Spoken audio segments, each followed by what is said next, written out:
definitivamente uno de los grupos animales más barderos que hay en el fondo oceánico. Se pelean entre ellos, se pelearon con el robot. No les cabe una, pero no les cabe una. Hablemos de crustáceos.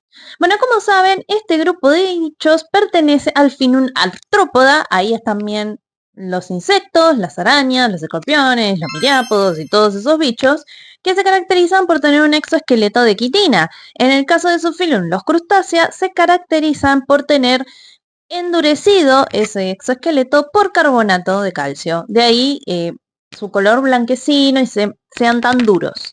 Y de ahí también viene el nombre. Crusta significa costra o caparazón. Se caracterizan por tener el cuerpo dividido en 3 segmentos o tagmas. Tenemos un céfalo, en el cual tenemos los apéndices sensoriales y la estructura mandibular. En particular, ellos se caracterizan por tener 2 pares de antenas, que es una característica del grupo. En el abdomen tenemos los apéndices locomotores, es decir, las patitas, que a veces pueden estar modificadas. Y en el tórax tenemos otros apéndices especiales, como los apéndices natatorios o pleópodos, y tenemos el tenson o esa estructura que le da forma de colita, por ejemplo, a la langosta. Es uno de los grupos más diversos de artrópodos. Se caracterizan mayoritariamente por ser acuáticos, bueno, acá en este caso obviamente marinos, pero hay acuícolas e incluso terrestres. Y vimos varios grupos de crustáceos en el stream. Uno de los grandes grupos dentro del crustáceo es la clase Malacostraca. Dentro de eso tenemos en particular los más reconocibles, que son los decápodos, es decir, aquellos crustáceos que tienen 10 patas en el abdomen.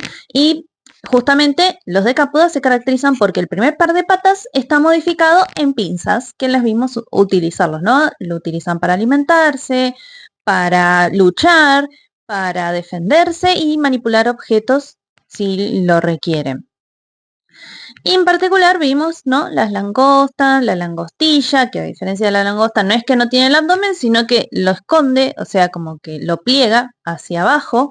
Las centollas, acá también están los cangrejos, y también los camarones, que son las formas más pequeñitas. La mayoría suele vivir en cuevitas, como lo vimos, en cuevitas, en rocas, es decir, más relacionados al sustrato duro. Y en particular los camarones se caracterizan más por nadar un poco mejor que sus contrapartes decápodas.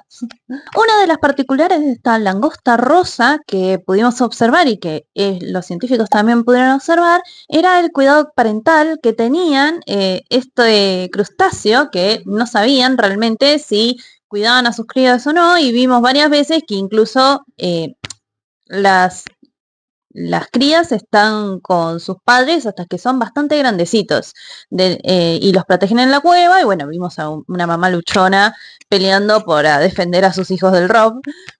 Y también vimos cómo usan sus abdómenes para impulsarse rápidamente y escapar. Y después también pueden usar sus pleópodos para seguir nadando. Míralo ahí al camaroncito, gambeteador como Messi salió. Otro grupo de malacostracos que vimos fueron los isópoda. Los isópodas se caracterizan por tener lo que se conoce pies iguales, por diferenciarlo de los anfípodos que tienen pies distintos, o sea, 2 tipos de pies.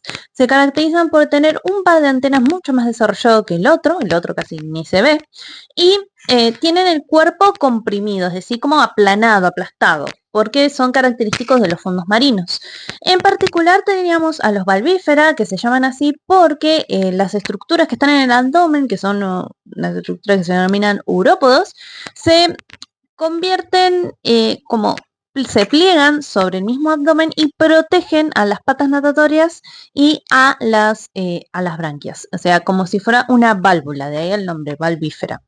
Y vimos a estos muchachitos agarrados de los corales, sobre todo, como no los soltaban muchas veces, bueno, cuando se daban cuenta que capaz el rob se lo llevaba así.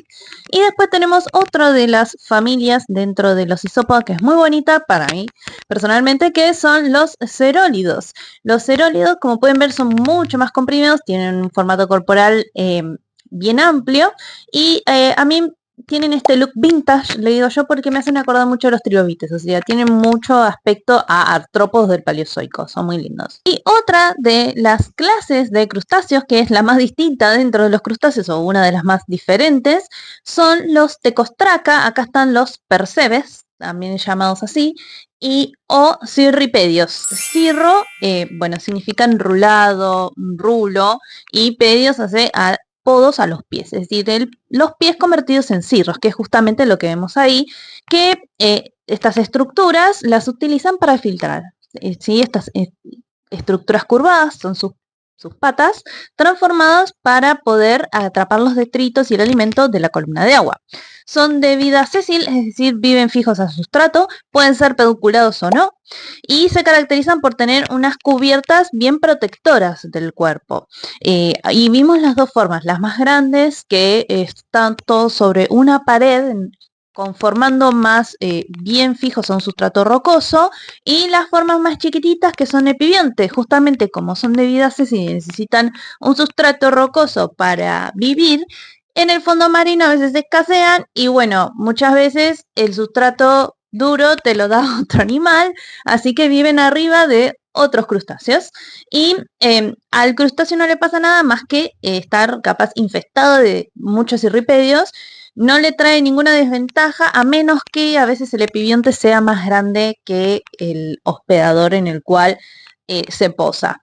Pero en sí no le trae más complicaciones. En este caso, si tiene capaz, le trae complicaciones al cangrejo, porque si básicamente le cubren la vista o están muy sobre su cara, le pueden impedir comer. Pero digamos que no es voluntario eso. Así que acá tienen los artrópodos, yo diría, más dramáticos del fondo marino.